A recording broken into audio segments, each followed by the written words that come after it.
No.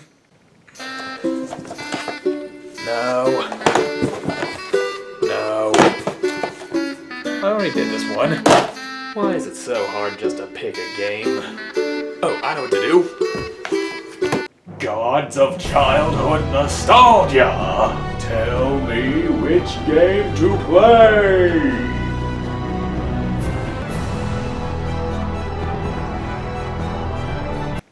Nah.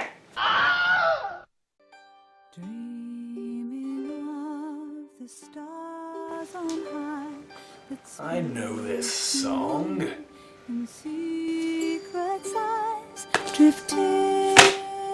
The decision has been made.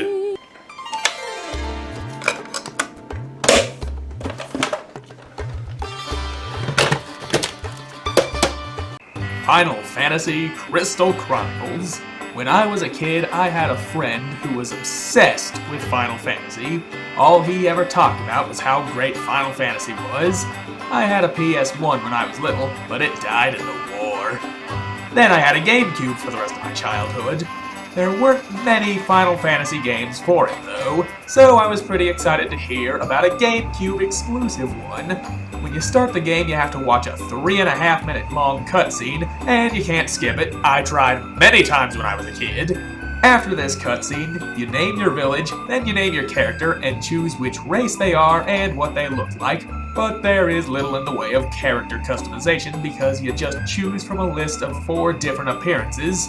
The story is pretty simple. The world is shrouded in a toxic gas simply called miasma. People are protected from the miasma by crystals. However, the crystal's power is limited. To keep the crystal charged, each town sends out crystal caravans in search of Nyah! Each dungeon has a Nyah tree at the end of it, guarded by a boss. Each tree can produce a single drop of Nyah! And you need 3 drops to fill the chalice to recharge the crystal, keeping your town safe for another year. You do have the option of playing with a friend, but to do that you need 2 or more Game Boy Advanced and the cables that connect them to the GameCube. You might be wondering, why can't we just use 2 controllers? That's because hidden in each dungeon and town are Moogle houses. Each one you visit will allow you to get stamps on a card from the Moogles that live there. Now, what does this have to do with Game Boys? Minigames! Collecting a full set of stamps will unlock a minigame that is displayed on the Game Boy screen. Also, the menu for each player is on the Game Boy, so they aren't pausing the game when they want to change their command list, but I think they made the multiplayer mode a gargantuan ball ache just to accommodate the minigames. And just for the record, I don't have my Game Boy Advance anymore because I got mad at Mario and broke it.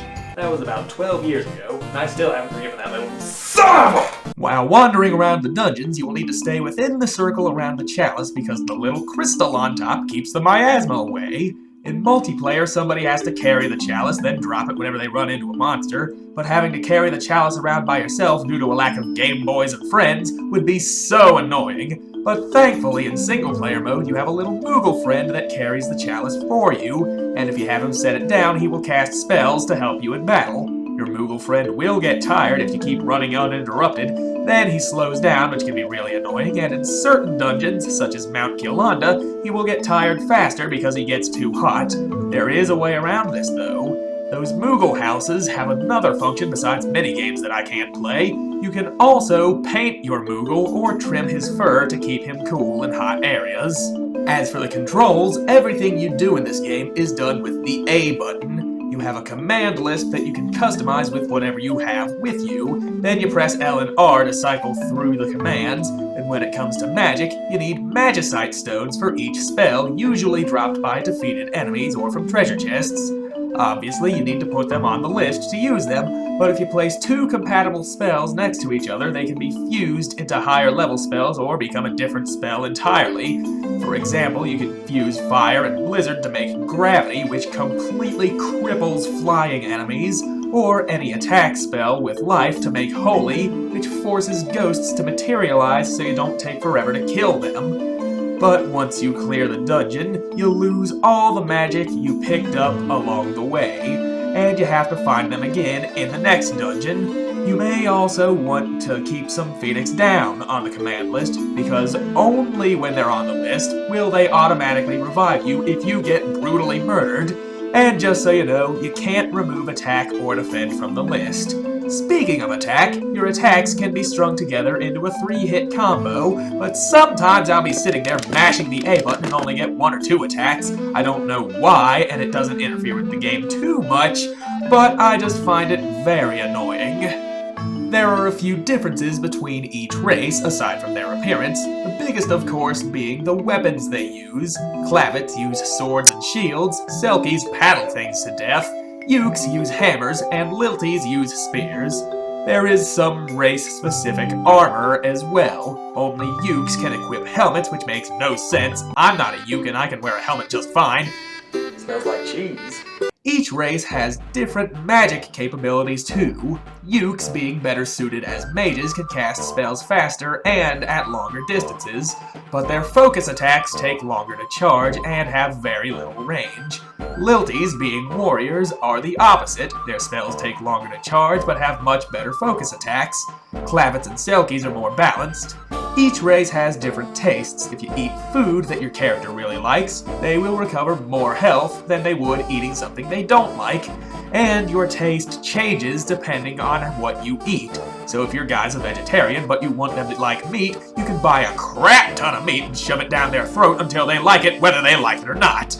There are also a couple of other perks for some, like this bouncing minigame you can only play if you're a Selkie because these kids are racist. Being a Uke, you can get into their hometown for free, whereas others need a certain item to get in. Or these ancient writings in Canal Karak you can only read if you're a Selkie because these ancient writings are racist.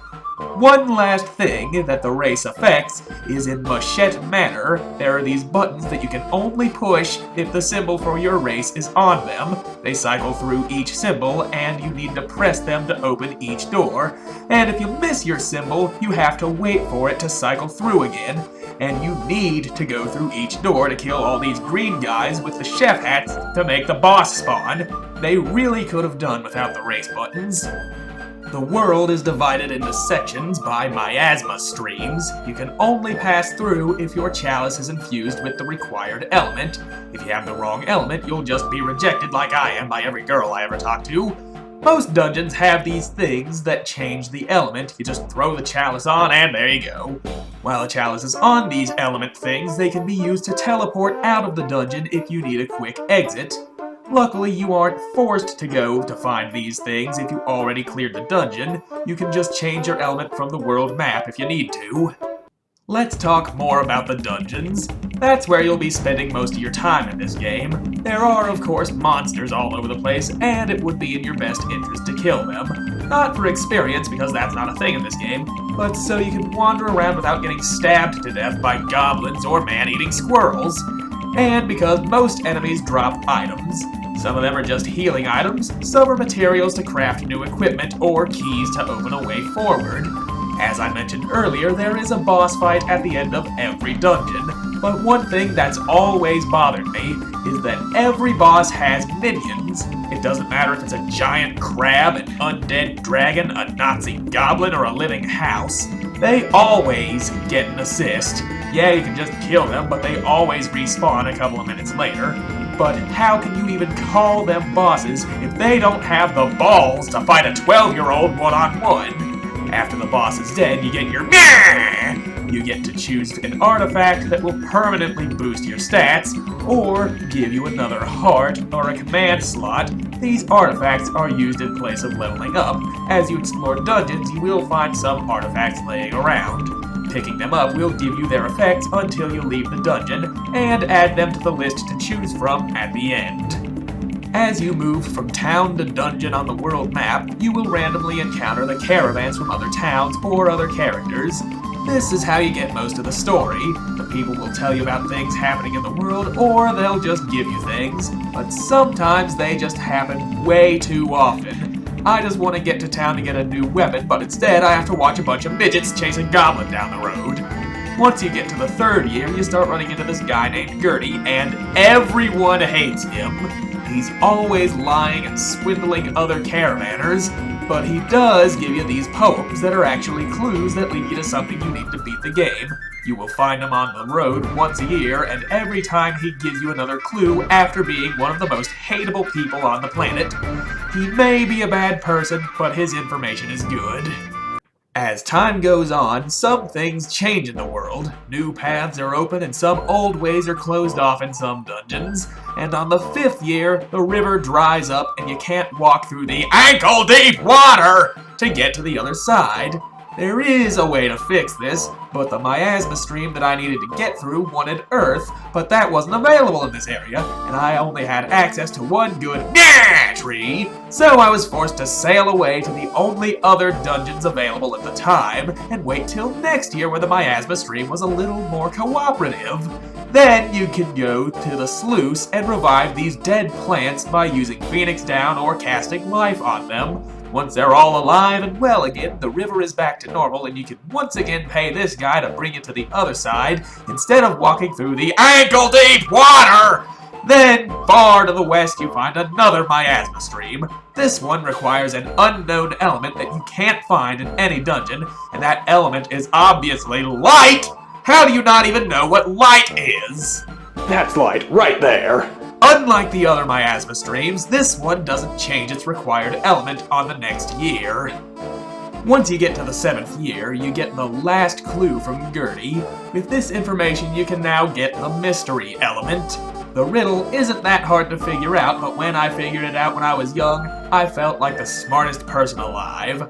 First, you go to the Lanari Desert, then you cast Thunder on this cactus, Gravity on this collapsed tent, Fire on this mushroom-shaped rock, Blizzard on these 3 regular rocks, then a flower made of divine light appears and you cast Holy on that, and now the thing that gives your element appears. With the light element, you can pass through any miasma stream no matter what element they want. And with this, you can finally pass through the last one. And this one has so many visual effects going on that it just destroys the frame rate. On the other side, there is a village called Magmel, but the only thing there are these giant cocoons that hatch little by little with each passing year, but I didn't record far enough to actually hatch any of them. Then you have the final dungeon of the game, Mount Valenge. This is where you find the toughest enemies in the game. Just look how much damage I take from this guy. This dungeon is about as long as all the other dungeons, but the boss here, the meteor parasite, is so much different. It only has one part that you can actually hurt, and 3 phases, and I must have been underleveled or something because this fight dragged on for half an hour. After the meteor parasite is beaten, it lies there helpless for you to finish it off, but before you can, you get sucked into the crystal on the chalice, pulled into a world of memory, where a lady made of light asks you a bunch of questions to open doors. Questions like, what did you do here? Or what was the boss of this dungeon? If you answer right, the door opens. If you answer wrong, you have to fight these things, and then the door opens. After about 6 doors, you meet Rame. He pulled you into the crystal because he doesn't want you to kill the meteor parasite, because it makes the miasma, and he loves the taste of people's painful memories that come from it. And now you have to fight him, and this fight also dragged on for a half hour. And that's not even his final form. Now you have to fight him in the sky while he tries to devour your memories. But if you cast Cure on them, they turn into single-use magicite that will either cast one of the most powerful spells in the game, or make you temporarily invincible. But unfortunately, I ran out of Phoenix Down, and then he one-shots me, so I turned the game off and went to sleep because it was past my bedtime. So now I go get some more artifacts, Phoenix Down, and some new armor. Then I went back to round 2, and that went a lot better. With Rame defeated, you are sent back to the real world to finally kill the meteor parasite. With the source of the miasma gone, you don't even have to wait for it to fade away. Apparently killing the meteor parasite was enough to just blow it all away. Now people can live in peace and not worry about collecting